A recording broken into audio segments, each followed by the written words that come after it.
Hola, ¿qué tal? Bienvenidos a este nuevo video de nuestro curso de Introducción a la Economía, donde vamos a ver los agregados económicos.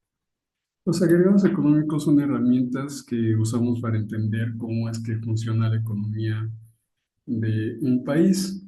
Cuando se habla de agregados económicos, lo que estamos haciendo es una referencia a la suma de un gran número de acciones y decisiones individuales tomadas por personas, por empresas, por consumidores, por productores, por trabajadores, por el Estado, etcétera, las cuales componen la vida económica del país y, como estoy comentando, es una referencia de la suma de un gran número de acciones, por eso se llama de agregados económicos.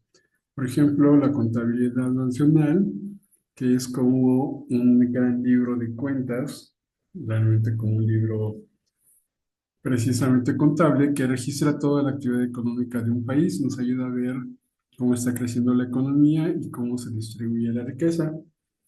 De hecho, ustedes pueden revisar en las páginas del gobierno federal la contabilidad nacional, que consiste como tal de activos, pasivos y de un patrimonio que tenemos como país, aunque, pues digamos, las cuentas más comunes son precisamente estas que tenemos en los agregados económicos. La contabilidad nacional es un registro que lleva al día las cuentas de todas las actividades económicas de un país.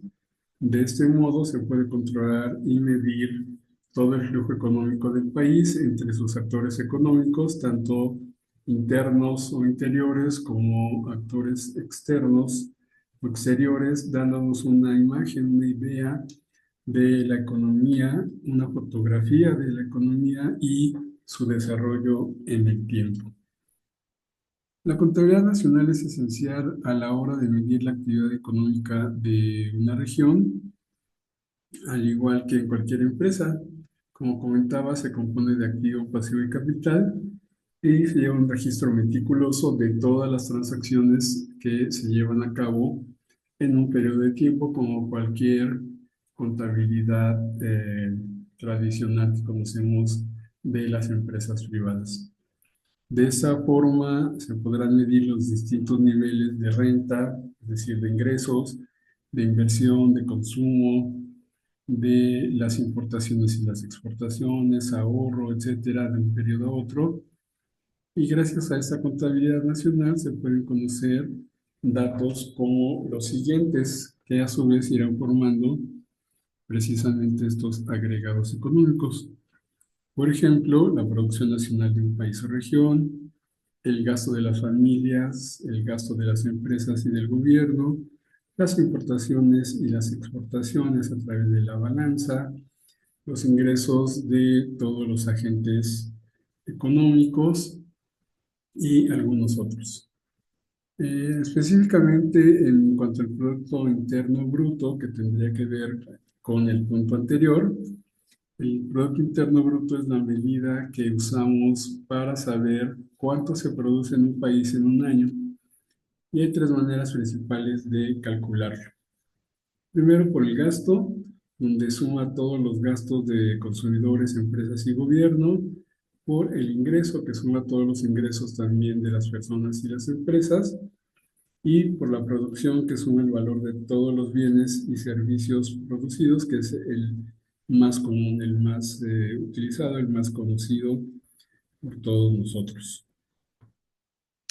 Entonces, el Producto Interno Bruto, en ese sentido, es la suma de los valores monetarios de bienes y servicios producidos por el país, evitando incurrir, perdón, en la duplicidad derivada de las operaciones de compra-venta que existen entre los productores, es decir, digamos, perdón, los bienes y servicios producidos netos en el país. Hay algunas mediciones diferentes. En nuestro caso, el Producto Interno Bruto es lo que se produce en el país, independientemente de si lo producen extranjeros. Entonces, pues nuestro Producto Interno es la suma de los nacionales y los extranjeros.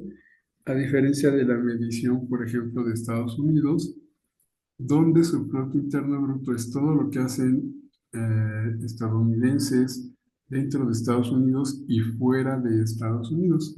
Sucede que pues, las empresas que trabajan mexicanas que operan fuera de México son realmente pocas, entonces no es tan representativo esa medición de Producto Interno Bruto. Sí lo es registrar la producción de bienes y servicios de las empresas que están en México, repito, independientemente de su país de origen. El Banco de México define el Producto Interno Bruto como el valor total de los bienes y servicios producidos en el territorio del país en un periodo determinado, como comentaba, libre de duplicidades o duplicaciones.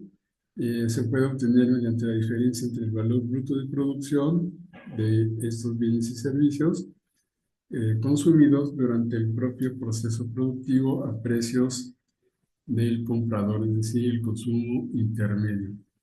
Esta variable se puede obtener también en términos netos al deducirle al PIB el valor agregado, ahí está otra vez la palabra agregado, y el consumo de capital fijo de los bienes de capital utilizados en esta producción. Eh, También esto quiere decir, en esa parte de evitar la duplicación, que si una empresa de pastas eh, hace la pasta, la empaqueta y la distribuye, bueno, eso tiene un solo valor y no sumar la fabricación de la pasta, después la fabricación de la caja, la fabricación de la bolsa, sino un solo producto al final de la cadena, a precio, como dice ahí, de el comprador. La oferta agregada es otro tema de estas variables agregadas y es la cantidad total de bienes y servicios que las empresas están dispuestas a vender en diferentes niveles de precios en un periodo de tiempo. Básicamente nos dice cuánto está dispuesto a producir el país y eso tiene que ver con esas líneas de oferta agregada, demanda agregada, tiene que ver, por supuesto, con la demanda y con el precio en esta situación de que básicamente es cuánto está dispuesto a producir el país y por eso es, como comento, una variable de tipo agregado, porque es lo que está dispuesto todo el país teóricamente o técnicamente está dispuesto a producir. Si no hay demanda de sal, pues las empresas que extraen sal y la procesan y la paquetan, pues va a bajar obviamente su oferta. Si hay una demanda agregada muy alta por esa sal, bueno, habrá algunas estrategias, quizá bajen la producción para que sube el precio, quizá produzcan más para vender más volumen, pero tendrá que ver con esta situación de la demanda y obviamente hay una liga entre oferta agregada y demanda agregada, que es el siguiente tema que estamos aquí revisando, y que es la cantidad total de bienes y servicios que los consumidores, empresas y gobierno quieren comprar a diferentes niveles de precio. Nos muestra entonces cuánto está dispuesto a comprar el país y tiene que ver, por supuesto, con el precio. Por ejemplo, si la leche está en 20 pesos, quizá la gente esté dispuesta a comprar 1 litro para cada miembro de su familia. Pero si sube a 40 pesos, estará dispuesta a comprar medio litro y así sucesivamente, aunque como comentamos en el video anterior, hay algunos productos que tienen que ver con elasticidad, donde si la leche bajara de 20 a 5 pesos, no compraríamos 20 litros o 5 litros o litros que pudiéramos comprar, porque no podríamos tomarlos todos. Aunque, bueno, si fuera la leche del tipo que se puede guardar durante algún tiempo largo, quizás sí lo haríamos. Si es el tipo de leche, por ejemplo, que tiene el ala que dura prácticamente de un día para otro, pues no compraríamos más, aunque el precio disminuyera. Y son estas estrategias que tienen que ver con demanda y con oferta agregada, la que nos indica el nivel de compra, en este caso de demanda, y el de oferta en determinado precio. Tiene que ver, como ven ahí en la fórmula, el consumo, la inversión, el gasto público que se realiza, las exportaciones y las importaciones. ¿Por qué? Pues porque es claro que en las exportaciones e importaciones, si mandamos una cantidad de aguacate muy alta a otro país, en el país va a quedar una cantidad menor. Por ejemplo, si mandamos el 90% de exportación, solo podremos vender aquí el 10% y probablemente el precio sea alto. En cambio, si mandamos el 10 y si nos quedamos con el 90, pues habrá una oferta mayor y seguramente el precio sería más bajo. Por eso está incluido en esa función la importación y la exportación.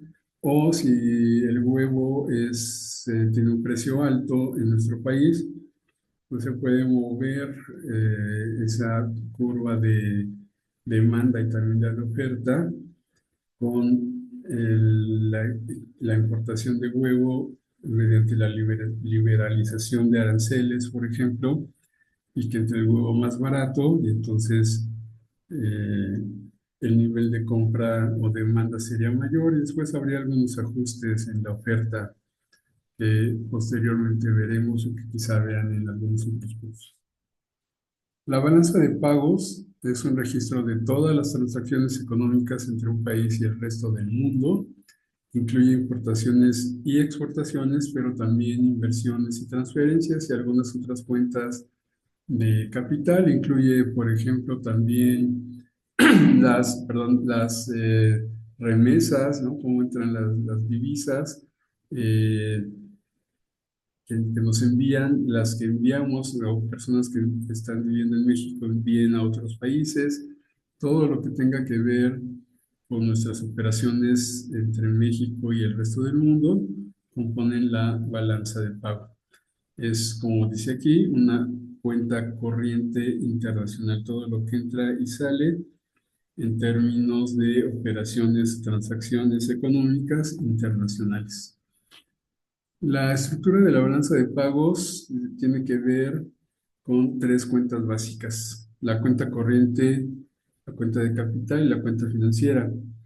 La cuenta corriente está formada por los siguientes documentos: la balanza comercial, que es así, es directamente de productos; la balanza de servicios, como su nombre lo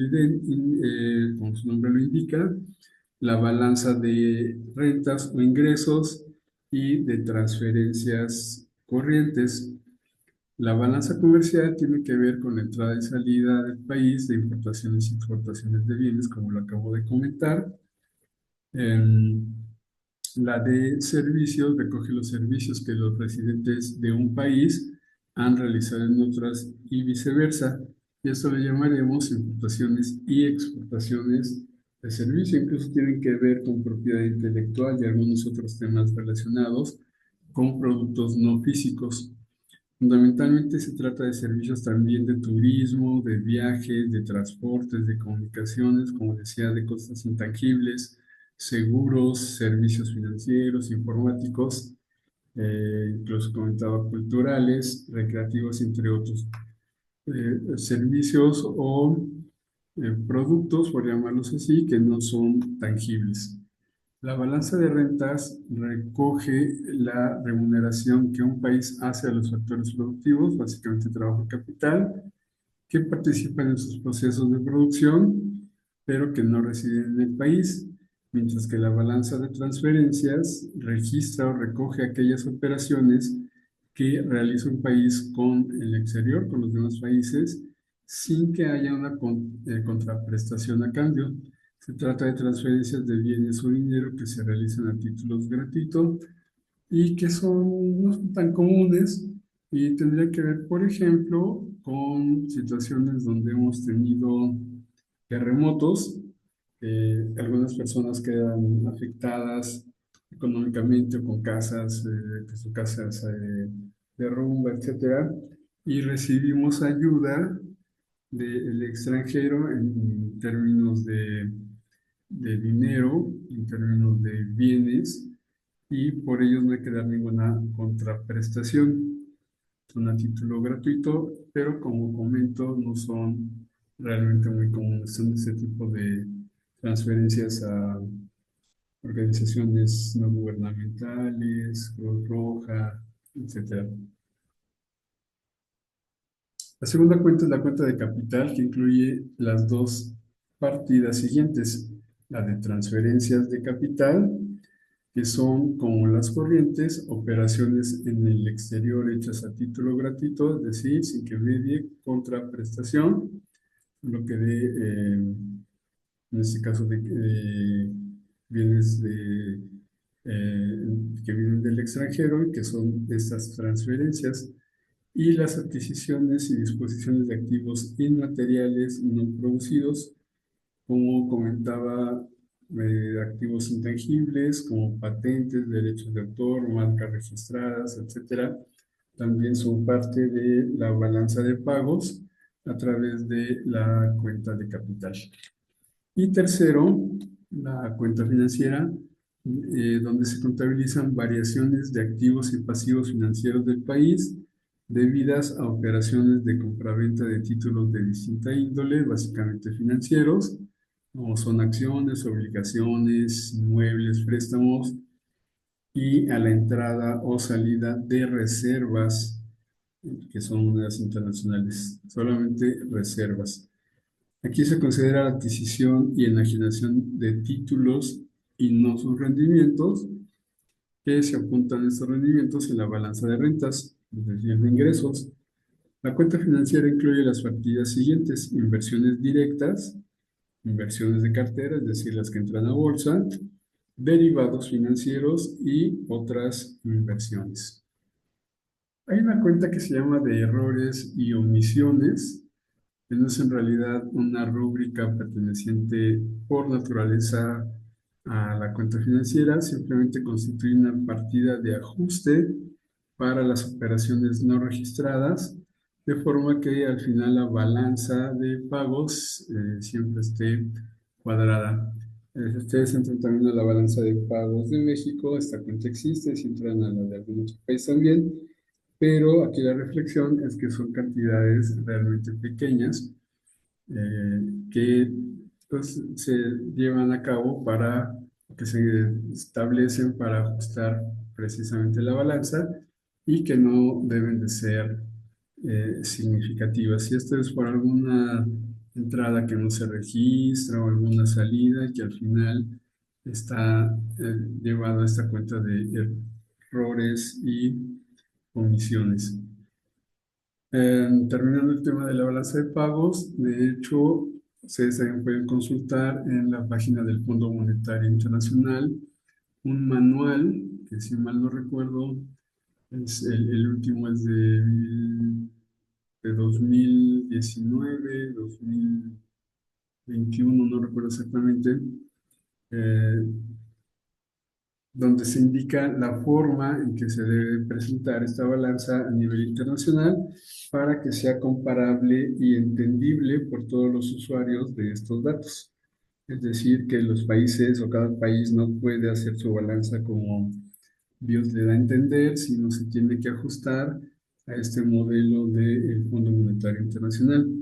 Es un manual de aproximadamente 419 páginas, donde se va indicando cómo se van registrando todas las partidas de la balanza de pago.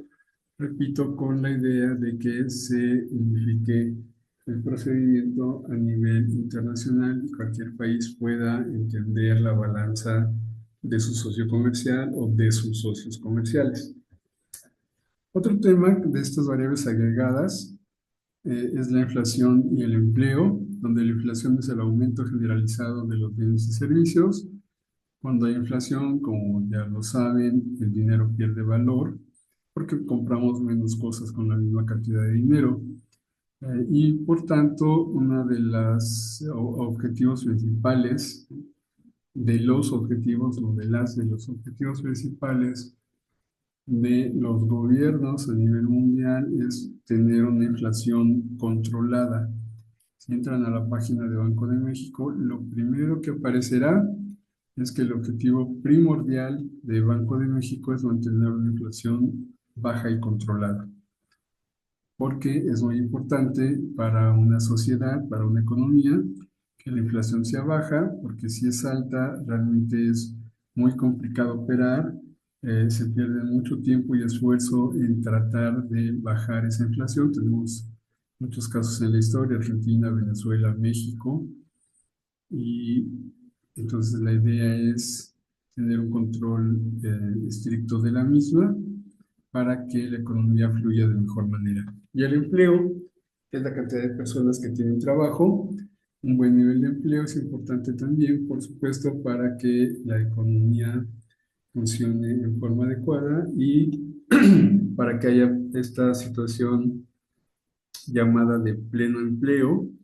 por el economista Keynes, donde decía que una de las funciones también primordiales del Estado es asegurarse este pleno empleo, es decir, que la gente tenga empleo, porque de esa forma mejora la economía y evita problemas de tipo social.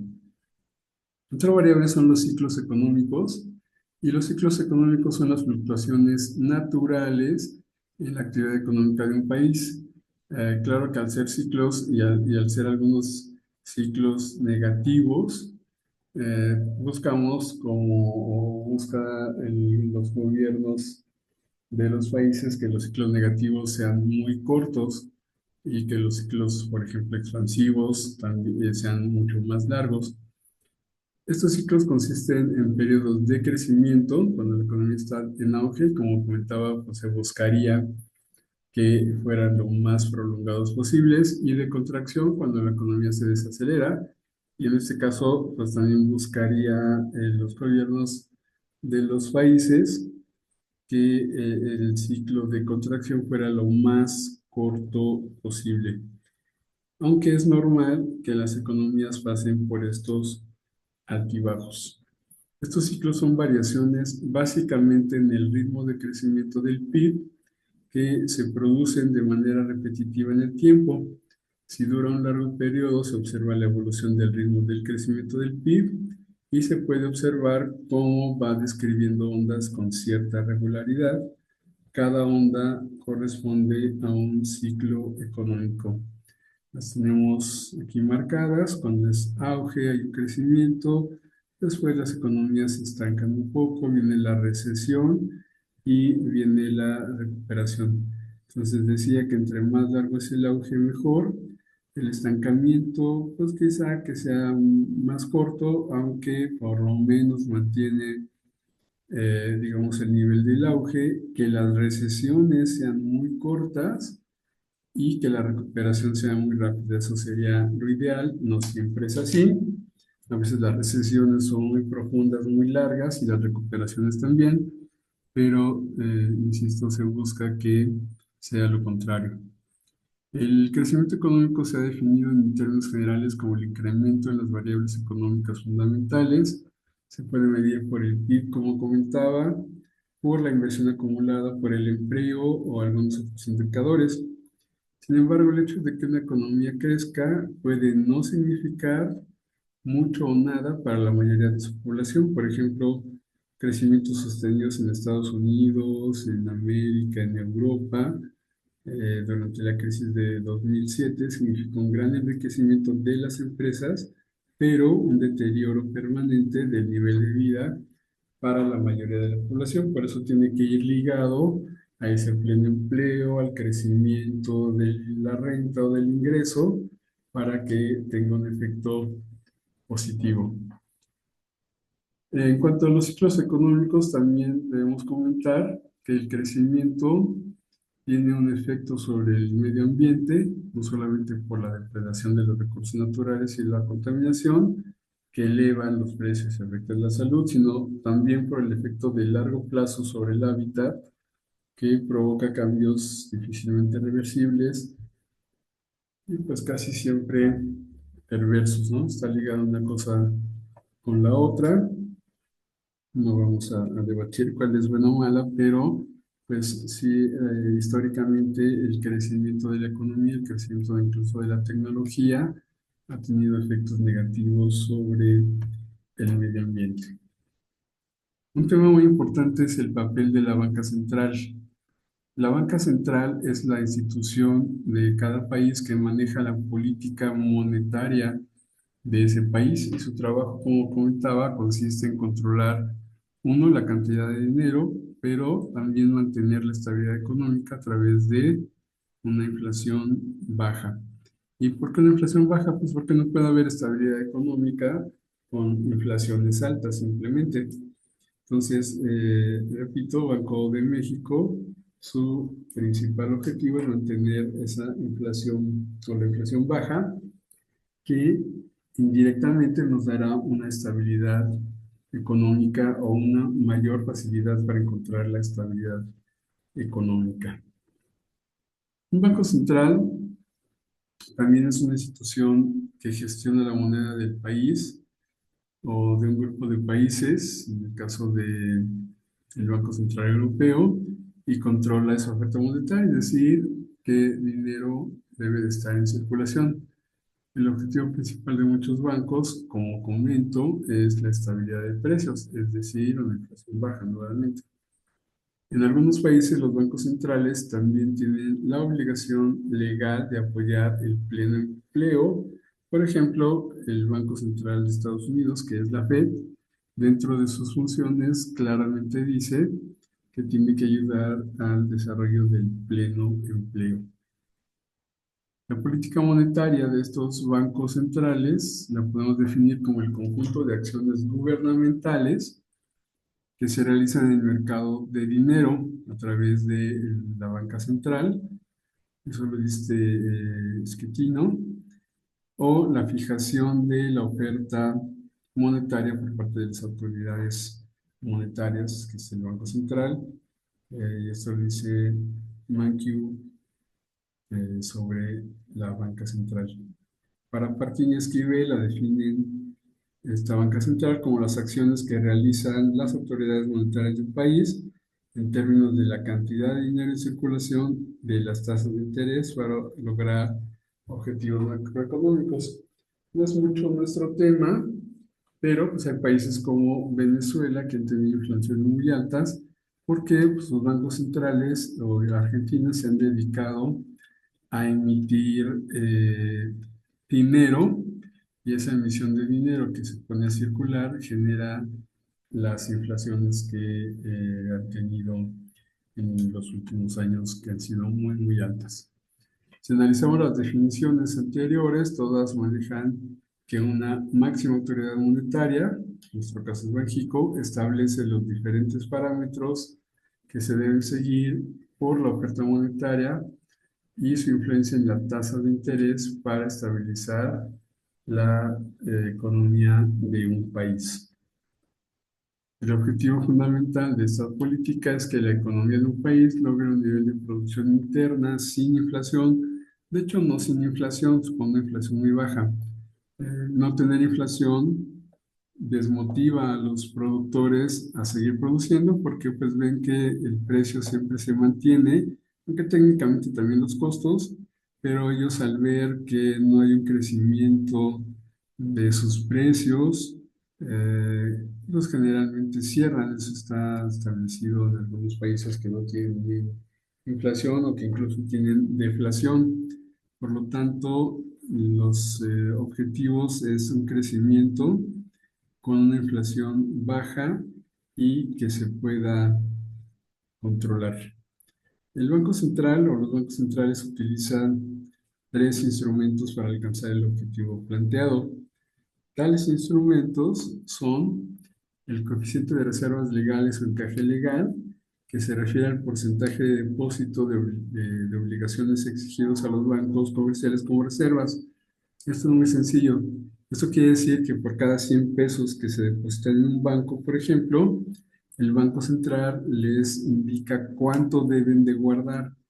Por ejemplo, si el coeficiente es de 10%, de cada 100 pesos que depositen en los bancos, el banco solo puede prestar 90 pesos. Si el coeficiente es de 5, 95, pesos, o si el coeficiente es de cero, pues los 100 pesos. Esto tiene que ver con lo que analiza el banco que está pasando en la economía. Si quiere, digamos, agilizar un poco la economía, pues el coeficiente de reservas o el encaje legal va a ser bajo para que se preste todo el dinero que se deposita, y al contrario, si quiere disminuir o regular un poco la inflación, el coeficiente va a ser más alto. Segundo punto es el cambio de tasa de descuento, es decir, la tasa de interés que el Banco Central presta a los bancos comerciales. Y la cuarta es lo que se llama mercado, operaciones a mercado abierto, que se refiere a la compra y venta de valores gubernamentales, por ejemplo, CETES, que realizan los bancos centrales en este mercado, que es el mercado, pues, de valores, el mercado financiero, por llamarlo así en general, y que son operaciones que se llaman a mercado abierto, donde hay compra y venta, es decir, venta de valores gubernamentales, pero dentro de las políticas del gobierno también pueden recomprar, es decir, yo como inversionista, a ustedes compramos CETES y los podemos tener cierto tiempo, y al vencimiento podemos renovarlos o dejarlos, etcétera. Y la recompra es cuando el gobierno dice ya, regrésamelo con el fin de darte tu dinero y que te lo gastes para activar la economía, o al contrario, donde el gobierno se dice, ok, vamos a renovarlo para que ese dinero no esté en circulación y no genere básicamente inflación.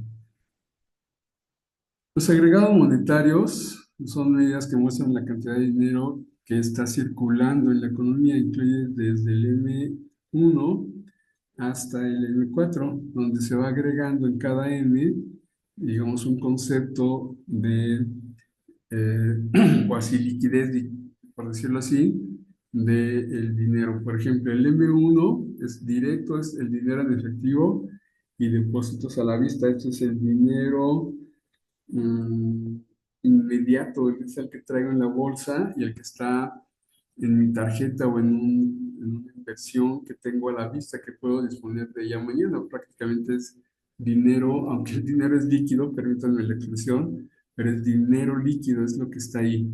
El M2 ya incluye el M1 y depósitos a corto plazo. En el anterior es un depósito a la vista, es decir, inversiones de un día para otro, o literalmente mi cuenta de débito, donde por un lado traigo efectivo, pero por otro tengo un depósito a la vista que lo puedo utilizar de inmediato. Eso básicamente es efectivo inmediato, líquido totalmente. El M1, como ven, es esos depósitos, eh, el M1 más depósitos de corto plazo, es decir, depósitos que vencen en plazos de un año o hasta un año. Después el M3 es el M2 más depósitos a plazos largos, a largo plazo, o medianos, y el M4 es el M3 más el llamado cuasi dinero, que incluye activos que, aunque no son dinero como tal en efectivo, son fácilmente convertibles y tienen alta liquidez. Entonces, esto es lo que son los agregados monetarios, y también lo que miden los gobiernos, las secretarías de finanzas, para, quizás de economía también, sobre todo de finanzas, Banco Central, para mantener equilibrado el mercado monetario y evitar inflación. Si hay mucho dinero en efectivo, si hay mucho M1, pues la probabilidad de inflación alta es mayor, y entonces los gobiernos, a través de las tasas de interés, el Banco Central, tratan de que el M1 disminuya, pase a M2, o incluso mejor, pase a M3, con depósitos a plazos más largos, donde las personas no podamos usar nuestro dinero de inmediato y no genere más inflación. Y al contrario, si hay una economía lenta, si no está creciendo tan rápido, entonces bajan las tasas para que no haya tantos depósitos de ahorro, ni a corto ni a largo plazo, y el M1 crezca y la gente tengamos más dinero para comprar, activar la economía a costa de un poco de inflación, pero eso es lo que van midiendo los bancos centrales. La oferta monetaria, como decíamos, está compuesta por M1, M2, M3 y M4.